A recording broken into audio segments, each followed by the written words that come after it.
बेटी एक बार चल के लड़के को देख तो लो। मेरा दावा है कि लड़का तुम्हें बहुत पसंद आएगा। बाला बहुत अच्छा लड़का है। हाँ हाँ बेटी, हम लोग तुम्हारे दुश्मन तो नहीं है। किसी अच्छे लड़के से ही तुम्हारी शादी करवाएंगे ना।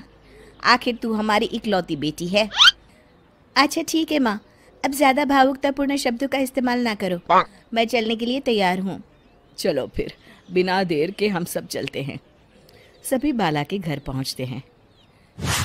अरे क्या बात है बहन जी, अभी तक आपका बेटा नहीं आया? जी बस आता ही होगा। तभी वहाँ बाला आता है। लो जी, आ गया मेरा बेटा। ये लोग तुझे देखने आए हैं और ये इनकी बेटी नम्रता है। बाला के सर पर बिल्कुल बाल नहीं होते। ये देख नम्रता और उसके परिवार वालों की आंखें फटी की फटी रह जाती है। ये तो टकला है। हे भगवान, माँ पिताजी, आप दोनों एक टकले से मेरी शादी करवाने वाले थे। अरे ये तो पूरा उजड़ा चमन है। देखो बेटी, इस तरह किसी का मजाक उड़ाना गलत है। किसी के बारे में इस तरह की बातें नहीं करते। बालों का क्या है, वो तो आते जाते रहते हैं। लड़का टकला है तो क्या हुआ, इंजीनियर है, अच्छा खासा कमाता है। आप चुप रहिए जी। इसकी तरफदारी इसलिए कर रहे हैं क्योंकि आपके भी सर पर बाल नहीं है। मैंने तो आपसे शादी कर ली, मगर मैं अपनी बेटी की शादी एक टकले से बिल्कुल नहीं करवाऊंगी। अरे ये क्या, कब से आप लोगों ने टकला टकला लगा रखा है? और माफ करना, तुम भी कोई हूर की परी नहीं हो। तुम लोग मेरे घर में आकर मेरी ही बेइज्जती कर रहे हो। निकल जाओ यहाँ से। हाँ हाँ तो जा रहे हैं ना, हमें भी यहाँ रुकने का कोई शौक नहीं है। नम्रता और उसके परिवार वाले उठकर वहां से जाने लगते हैं। तभी नम्रता का छोटा भाई जाते जाते कहता है, टकला। तेरा बाप टकला। और इस तरह बाला का रिश्ता टूट जाता है।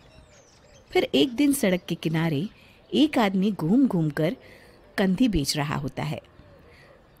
कंधी ले लो, कंधी, एक से बढ़िया एक कंघी ले लो, नए जमाने की कंघी ले लो। अरे भाई ये ले लो। घूमते घूमते वो बाला के पास पहुंच जाता है।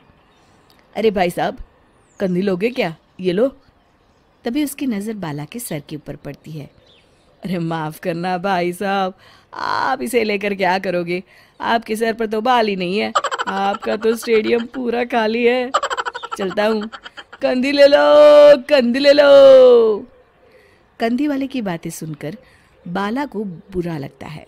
उस समय बाला को ऐसा महसूस होता है कि उसके लिए दुनिया में सबसे कीमती कोई चीज़ अगर है तो वो सिर्फ बाल है।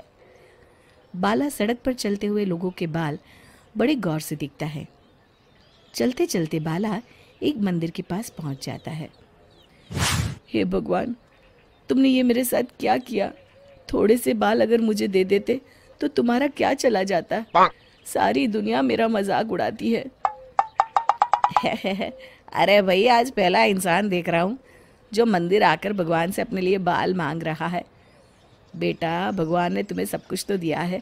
अच्छी सेहत है, अच्छी नौकरी है। लगता है तुम्हारी तबीयत ठीक नहीं है। घर जाओ, सब ठीक हो जाएगा। बाला वहाँ से चला जाता है। घर पहुंचकर बाला खाना खाता है और अपने कमरे में सोने के लिए चला जाता है। फिर सुबह जब बाला सोकर उठता है तो आईने के सामने अपने आप को देखकर हैरान हो जाता है। बाला के सर पर एकदम घने बाल आ जाते हैं। बाला खुशी से झूम उठता है। अरे ये तो चमत्कार हो गया, मेरे सर पर बाल आ गए।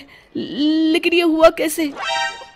दोस्तों, अगर आप इस कहानी का दूसरा भाग देखना चाहते हैं तो हमें कमेंट करके ज़रूर बताएं।